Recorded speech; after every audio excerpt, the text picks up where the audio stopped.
The unexplained death of airliner crash at Gander. On December 11, 1985, the 101st Airborne Unit of the U.S. Army left Cairo, Egypt, on a chartered Aero Air DC-8.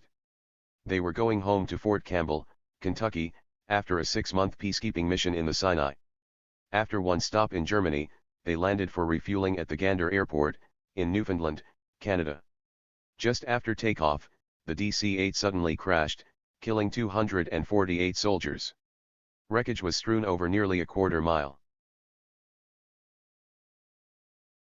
Organization, Islamic Jihad, claimed responsibility. But U.S. Army officials quickly dismissed the possibility of terrorist involvement.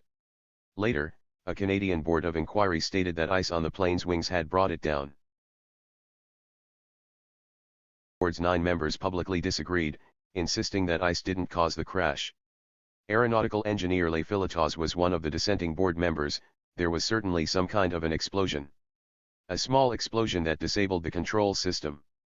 But what caused that explosion, whether it was sabotage or whether it was the accidental detonation of some kind of military equipment that was carried against regulations, we really don't have a better idea than we had in 1988. To the 4 dissenting board members, the crash itself seemed highly irregular.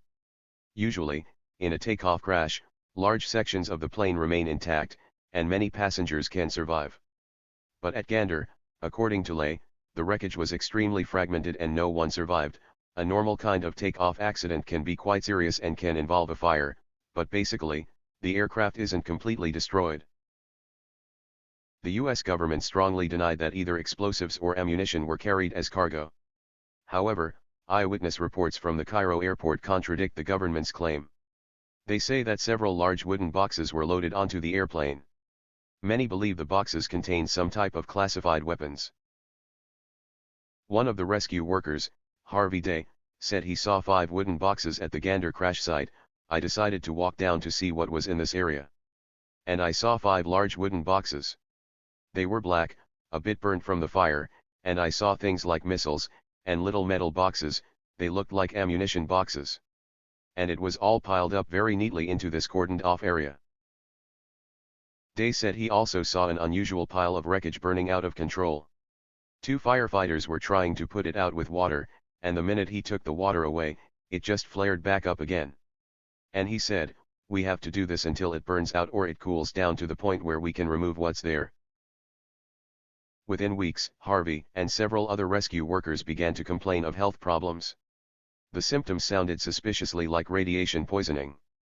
Robert Cox is the president of the Union of Canadian Transport Employees.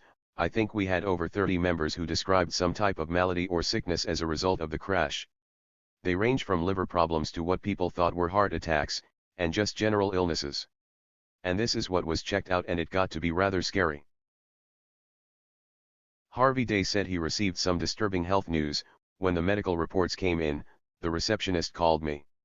And I went to him, and I'll never forget this. He said, "Harvey, how much do you drink?" I said, "Pardon me?" He said, "How much do you drink?" I said, "I don't drink." "Why?" He said, "You've got a liver that is equivalent to somebody who's been drinking excessively for 20 years or more." I couldn't believe what he said. According to one unnamed source, the U.S. government sealed its records of the crash for 70 years. However, several government agencies, including the Department of Defense and the National Transportation Safety Board, deny that any such records exist. Doug Phillips is the father of one of the crash victims. The files on the Gander incident would not be sealed for 70 years if it was simply ice. We know that there had to be something politically embarrassing that could have been very harmful to the Reagan administration that had to be covered up. Zona Phillips' stepson died in the crash. As one family member put it, she wants to know if her family member died protecting this country or if he died because our government was protecting itself. U.S. government investigators did appear to behave strangely. For one thing, the crash site was bulldozed within 3 months, a highly unusual practice. The U.S. Army says it was done simply to discourage souvenir hunters. As a rule, downed airplanes are reassembled in order to study the crash. But in a highly unusual move, authorities quickly buried wreckage from the Gander site in a dump. Dr. Douglas Phillips and his wife Zona were troubled by the official reports. Their son died in the crash and they formed an organization called Families for Truth about Gander. They requested several pieces of the wreckage and were surprised when the government actually sent them. An expert hired to analyze the scraps claimed that the edges were bent outwards, showing that a blast had occurred inside the plane. For Doug Phillips, this meant only one thing: the airplane exploded in mid-air and then went down and hit the ground with a gigantic fireball when the fuel ignited. But there's no doubt in my mind that there was a fire or explosion, while the plane was still in flight. Dr. Phillips turned up one final telling fact. Autopsies revealed that many of the dead soldiers had a significant amount of carbon monoxide in their bodies.